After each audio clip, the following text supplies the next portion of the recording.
Here we go, another episode of Goz on the Go. All the sports talk you need in 30 minutes or less. It is late June. Usually it's the time where sports start to slow down.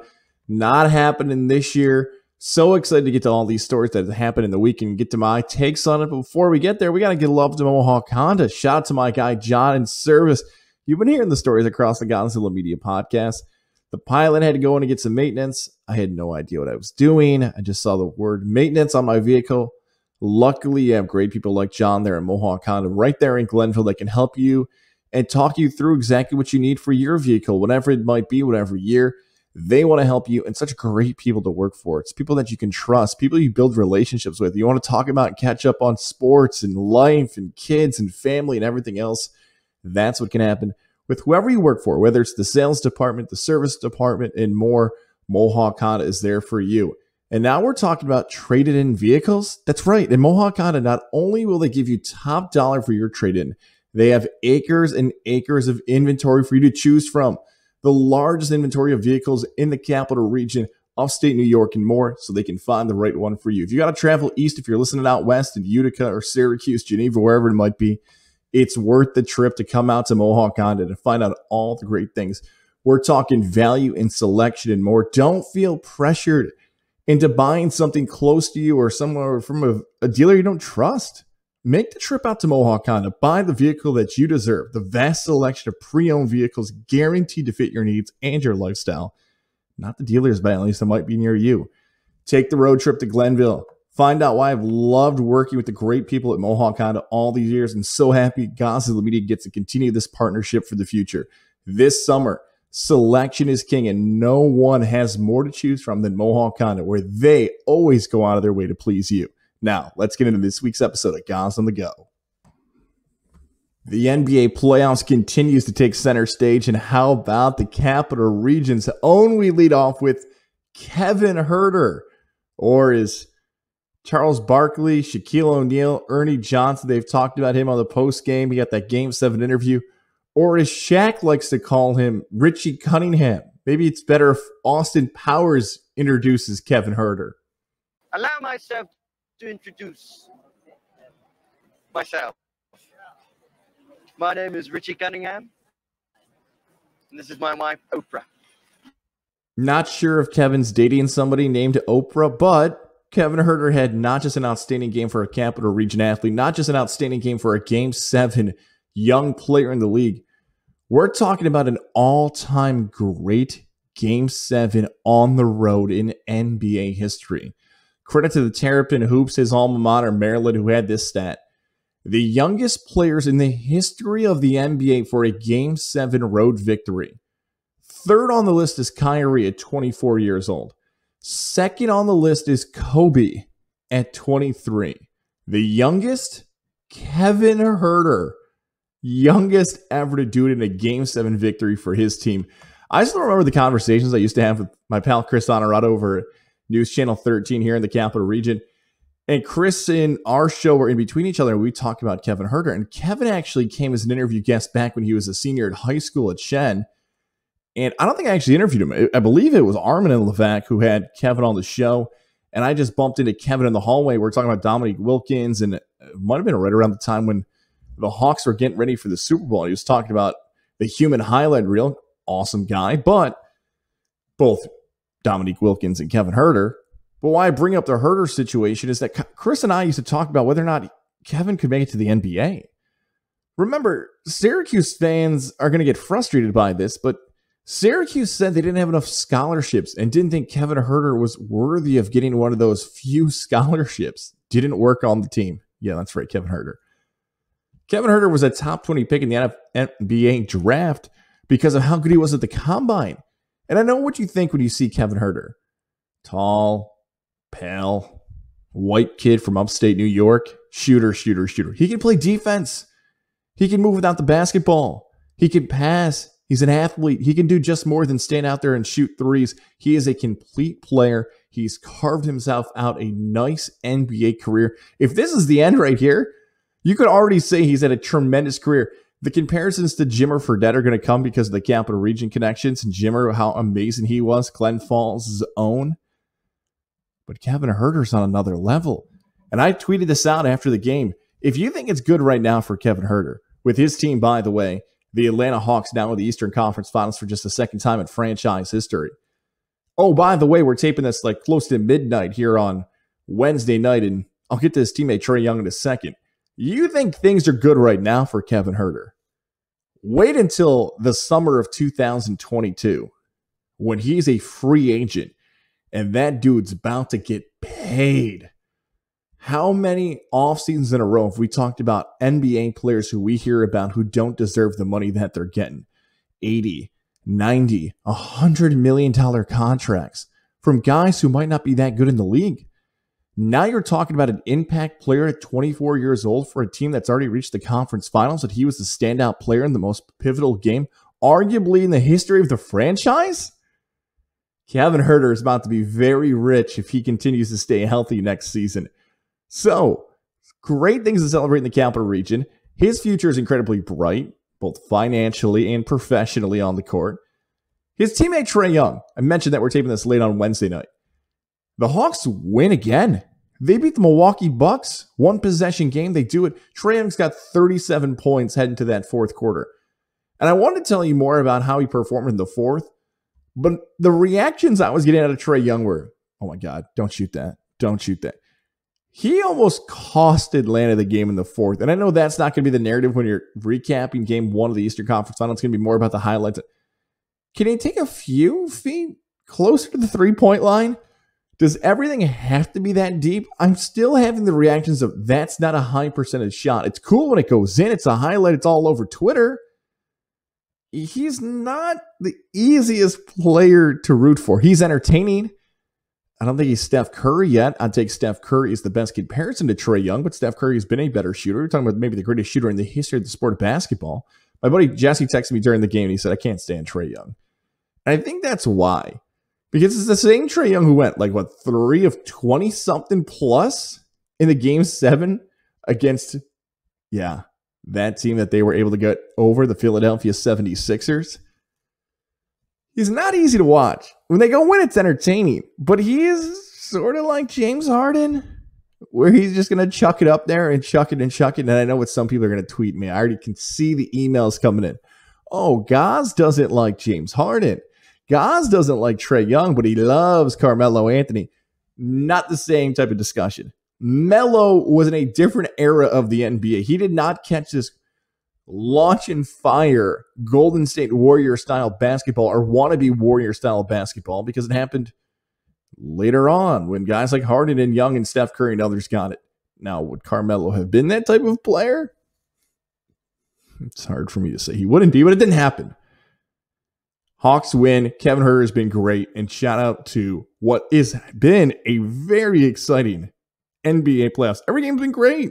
In Phoenix, the dunk, the valley oop, DeAndre Ayton, the unbelievable pass by Jay Crowder. Phoenix is up in that series. Loving the action. Even though some of the stars are not out there like Chris Paul and Kawhi Leonard and others, the NBA playoffs have been fantastic.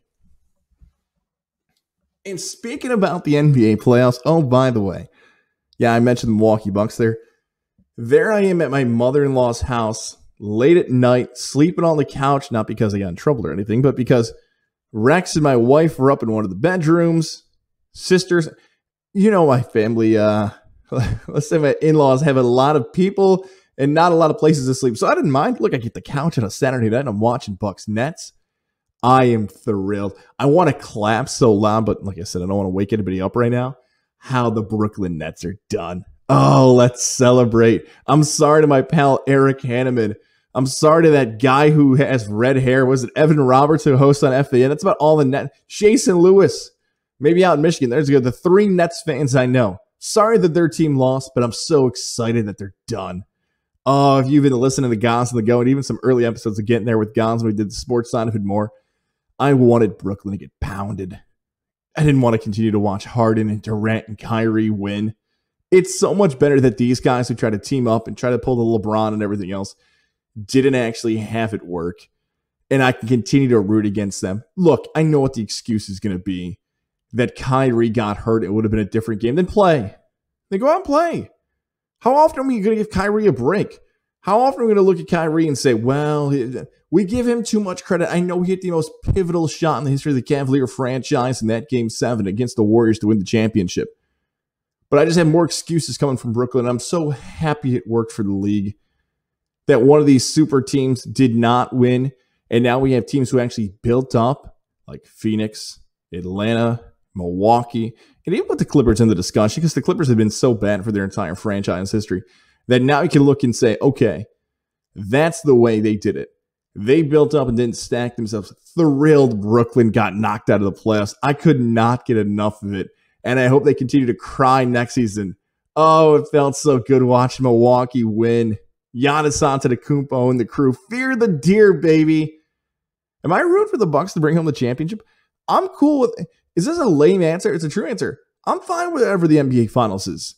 If I get Phoenix versus Milwaukee, great. Phoenix versus Atlanta, look, I can go through all the combinations. There's not really a series I don't like. Here's what's going to annoy me about the whole thing, though. Can we stop with the takes of, oh, the NBA is going to hate the finals because it's Phoenix versus so-and-so. The market, who cares? Who cares about the market size? Nothing moves on that conversation. It's not even like a fun conversation. Okay, New York's a big market. LA is a big market. Houston's actually a big market. Chicago, like you get the big cities. So if you're not a big city and you have a success as a team, the NBA hates it, the end. Like we can have that discussion 10 years ago, 5 years. There's no substance to that discussion. Wow, I think bigger cities will have more people watch the game. Cool. Enough with the ratings talk. Mark Cuban actually did a great thing on Twitter that shared the post that Yahoo had pointed out that on average of households with televisions, it's actually been the highest rated NBA season in 20 years. Let's not get caught up in what the numbers do on television. If you still think that's the only way people are watching the NBA, you're out of your mind. I'll tell you right now, I streamed every game so far. My numbers count. So stop with that nonsense. I am thrilled for whatever the NBA Finals is. I like the schedule too. I like that they're playing in July. We have the draft lottery and everything else. If they want to push back the season like they're doing right now and we start this thing in November and we go to July, I'm all for it. The NBA has been a lot of fun. The last few years there have been tons of blowouts, but I've enjoyed the NBA playoffs so much this summer.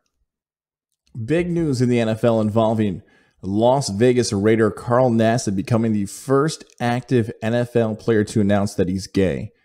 Now, on the Nassib side of this, the connection from what my career has been is I've interviewed his brother a few times, Ryan Nassib, the former quarterback for the Syracuse football team when he was a member of the New York Giants. I still remember talking to Ryan Nassib post-Giants training camp, and what they would do is they'd give you the heads up, okay, who are you going to request host practice? And I'd always request Ryan Nassib. And he'd come out, and I could tell, and he'll admit this, Syracuse people may remember this, like he's not much of a talker. And I always give him like, hey, my buddy's Mike Accione, one of your teammates, and this is going to be super easy. He goes, oh, thanks, man. So he was always very open. I'm sure I could tell more Ryan Nassib stories, but that's the connection I had to the Nassibs. That's his brother, Carl Nassib, and of course, some people may remember his time with the Buccaneers and more.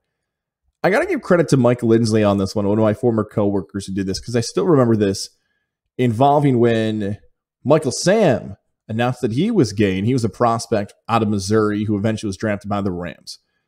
And I remember producing Mike's show that day, and how Mike set up a show was kind of probably the closest of anybody I've ever worked for, and how I set up a show. Levac's in this mix too, where it's the topic, an idea to or where you want to go, and that's it. There wasn't a huge breakdown of paragraphs of stats. And once you give me the topic, I'll give you my opinion. I've already done the research. It just comes to me like that. And Mike was the same way, and Levac was pretty similar to that too. And I remember the day Michael Sam came out and said he was gay, it was not on Mike Lindsley's show at all. And it was one of the few times as a producer, I kind of had to step up and talk to Mike and be like, hey man, like this Michael Sam thing's a big deal. Like he's on the cover of Sports Illustrated. People are calling about it. I think we need to talk about it. And Mike had the attitude of, why is this still a thing? Like people are gay. Okay. Like, okay. Why is this a big deal? And when I believe that was closer to the mid 2010, 14, 15, 16 era, it's probably 15, 16 that had happened. So that 14-16 era of Michael Sam in the conversation through the Rams and the Cowboys and everything else, Mike was right. And look what we just did on this podcast. We talked about the NBA. We talked about Mohawk Honda. I've reorganized this a few times to figure out where exactly Carl Nassib's story should be, but I think it's where society stands now, where a player announcing that he's gay is not a huge deal because society's embraced it far more than it did 5 years ago, 10 years ago, 15 years ago. Don't we remember when Jason Collins was on the cover of Sports Illustrated? It was a huge deal. And then the Michael Sam situation, the controversy behind that, how people freaked out when he kissed his boyfriend on the NFL draft. It's not a big deal anymore. I think we're going to hit a point 5 or 10 years from now where people are going to be like, why are you telling us? Like, we're good, man. Like, you don't have to announce it anymore. And that's not underplaying the importance of what it can mean for the impact of maybe some gay people who are athletes, younger people who may not be ready to embrace it. That's not trying to underplay Carl Nassib's impact at all. It's just that we're changing society. And good for Carl Nassib for saying, you know what? Me being open about this may help a younger person feel more relieved that they don't have to keep that secret anymore. And that's the place we're going to at this point. So shout out to Carl Nassib for what he did. I think a really good explanation on this. And sometimes this will happen throughout the summer, maybe for the history of Gozilla media. Really good perspective on the story. Sports with a Zena T. Bryce Zielinski and in particular, Taylor Lattimore. Go and listen to their episode. It's about 40 minutes into it. How well they talk about this story. Sometimes people are going to do this better than I will on Gozilla Media, and I have no problem promoting other people's podcasts when I do a great take on this. Go check out Bryce and Taylor. Even if you want to pause it right now, if you're more interested in the Carl Nassib story, go listen to how they address this story. So shout out to those guys on our side, doing a tremendous job offering perspective on this story and how different the NFL has changed and how different the world has changed involving stories like this over the past 5, 10 to 15 years. Can you guys be nice to Rob Manfred? Please lay off big bad Bob Manfred. My goodness. I mean, everybody's lighting this guy up. I must be on an island now defending Rob Manfred. I got to be by myself because I've seen every tweet, every Facebook post. I already saw it from some of you hit me up via text message when I teased this episode saying, guys, are you going to defend Manfred on this one? I feel like I'm that, what is it, Chris Crocker? Remember him who used to go wild about Britney Spears? And I know Britney's in the news right now with all the stuff going on involving her parents and everything else, but remember that crazy Britney Spears fan who probably doesn't seem as crazy anymore? That's how I feel about defending Rob Manfred right now. A reason, because all you people want is more. Leave her alone. You're lucky she even performed for you bastards. Leave Britney alone. Hear me out about the Manfred thing. Let us just accept this. And I've said this a few times already on a podcast this summer. No matter what baseball does, people refuse to give them credit. Like, no matter what Rob Manfred does, he takes heat from people. And I've said this, that Rob Manfred doesn't know what audience he's trying to please.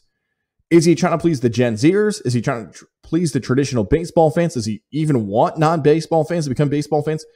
There are so many people he's battling. Let's just give you recent examples of the heat that Rob Manfred faced, okay? So people started complaining that there weren't enough home runs in baseball. So what does Manfred decide to do? He decides to juice the baseballs. Then it was like, oh my God, Manfred juiced the baseballs. How could he? People love to see the dingers. People want to see home runs. But now all of a sudden more home runs happen and people complain, oh, the baseball's juiced, baseball's juiced. Okay, I guess that one doesn't work. Fine. COVID-19, baseball is able to come back quicker than many other sports. They decide not to use the bubble. They just said it's not going to work. They used it for the postseason, but they decided to let teams travel.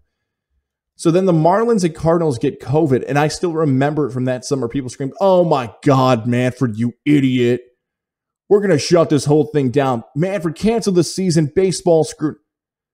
Because they had a couple COVID-19 positive tests. They wanted baseball to shut it down. And you blame Rob Manfred for the ways in which the Marlins and Cardinals may or may not have broken protocol. Some of those stories are still sketchy. That's why I went to may or may not. But it's Manfred's fault. Okay. I guess it's Manfred's fault. Fine. All right.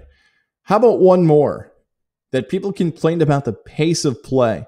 Baseball's too slow. It's too boring. Manfred says, all right, I got an idea.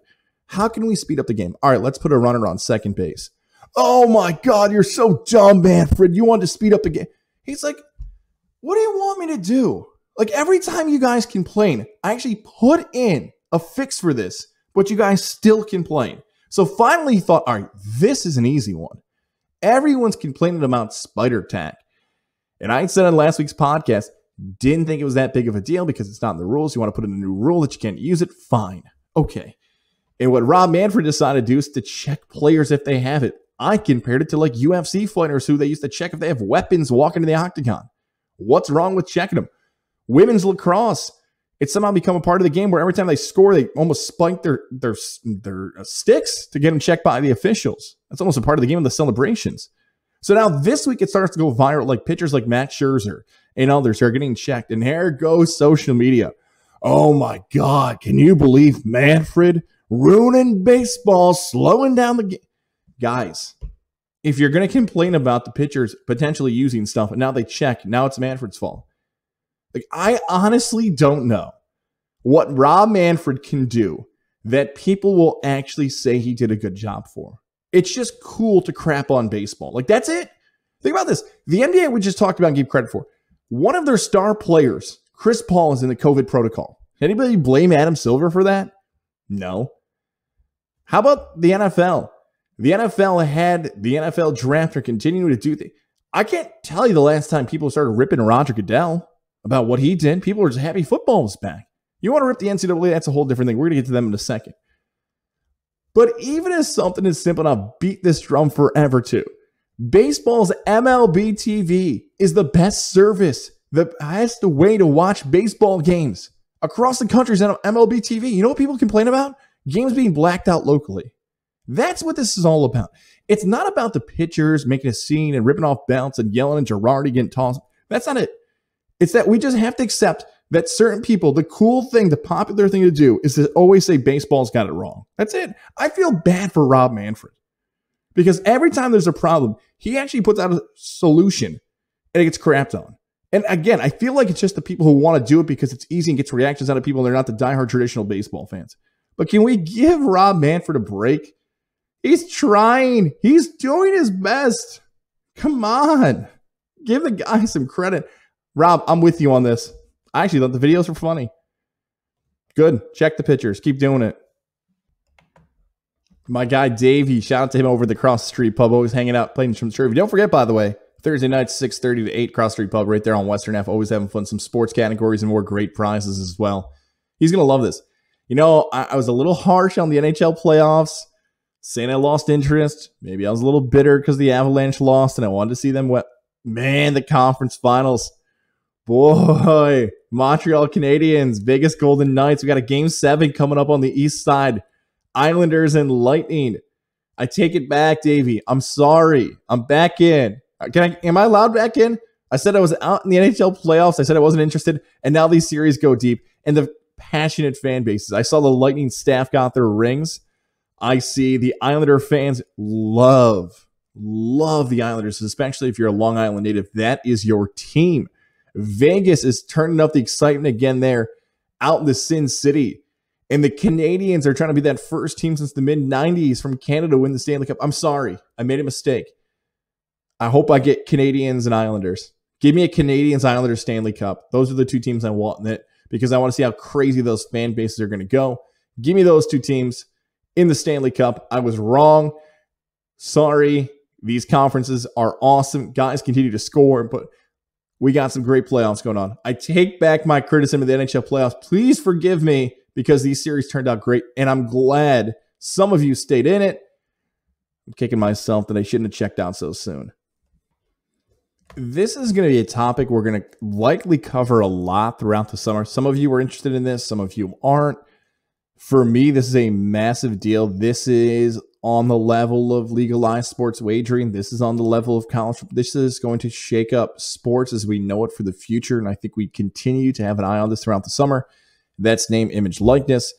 July 1st, which is right around the corner, states will officially put this into law. We're talking 6 states in particular. I know Ohio is the one that's moving the fastest. They're not in the mix of that 6. Texas, Alabama, Florida, Georgia, Mississippi, New Mexico. That will put the NCAA rules, push them a little bit because they're going to give the athletes the opportunity to be paid by other people with sponsorships, online endorsements, personal appearances, and more. So that's going to happen. The Supreme Court decision already came down and didn't necessarily do that entirely, but basically said, hey, you, and this is Brett Kavanaugh, by the way, who is behind this, who you may know from Saturday Night Live sketches with Matt Damon playing him. Kavanaugh basically said, hey, the traditions of college sports are the big house in Michigan and Alabama, and went through all these great traditions. He goes, also one of the traditions is amateur athletes not being paid because that's the tradition. That's not a good enough reason not to pay your athletes because it's a tradition that you made up years ago. They should have the eligibility and the overall ways in which they can profit off their own image and likeness. Love it. This is going to be some great stuff, and I'll stick by this, and please send it to me. Tom Goz, TOMGOZZ on Twitter, or email me. I know some of you people who are listening aren't on social media, goz@gozillamedia.com. Send me some of the hosts or anchors or writers who are against this. The hypocrisy of media members being against NIL, name, image, likeness, is laughable. Again, at the start of this podcast, you heard from me about the partnership I have with Mohawk Honda. You heard about what I'm doing at Across the Street Pub, and you're going to hear more great people who are going to be a part of this whole thing throughout the summer and more into the future in the fall.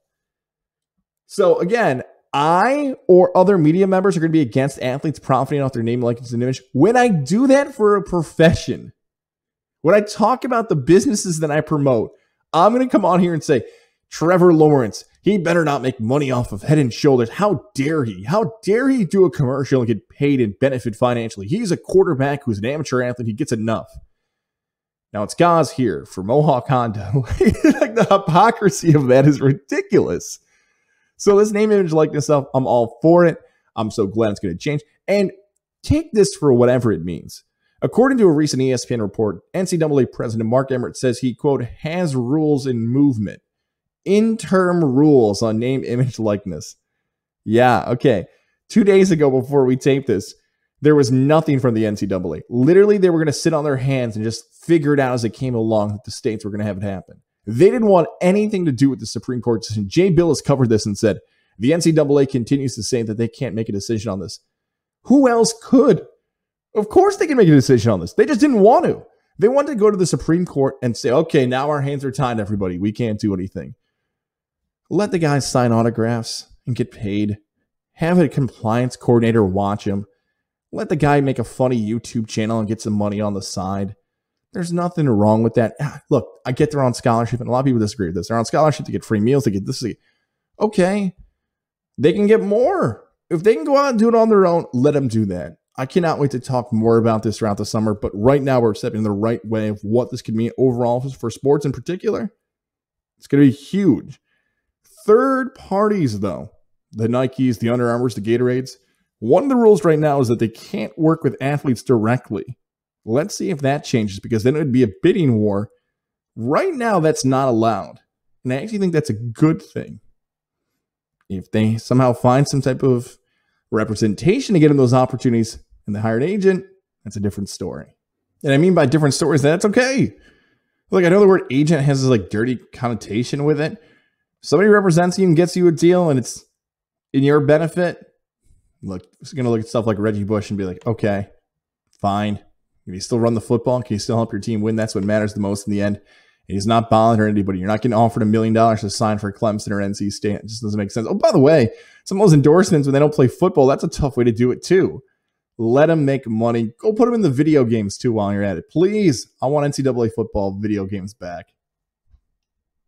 Am I allowed to retire from the best bet segment? Oh my God, it was heartbreaking. That would have been the best bet I've ever hit in the history of my life on a prediction show on this type of format or any other type of microphone in front of me prediction. If you missed it, don't worry. I tried bragging about it on social media. Louis Oosthuizen at 46-1 finishes in second place in the U.S. Open. He has the lead going to the back nine. I watched more golf on Sunday. Shout out to my wife. My dad came up for Father's Day.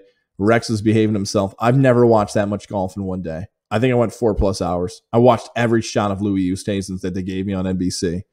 Puts one into the freaking, oh my God. I don't even get started again. I almost hit it.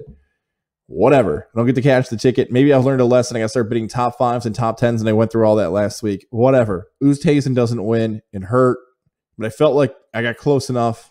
And we know the next couple of weeks, like once the NBA and NHL wraps up, I can keep giving you best bets in Major League Baseball, but that's not as exciting. I'm hoping a certain podcast launches that's going to help you through Saratoga season, and maybe I'll offer some Saratoga picks, and they're tough, man. I got my butt kicked to the race course. But anyways, some of you just coming to the podcast for this. I'll go with the 9:45 first pitch on Friday between the A's and the Giants. Sean Manaea versus Johnny Cueto on the mound. Under 6.5 runs. These are always tough to figure out when you're taping on a Wednesday night, hoping for a Friday line.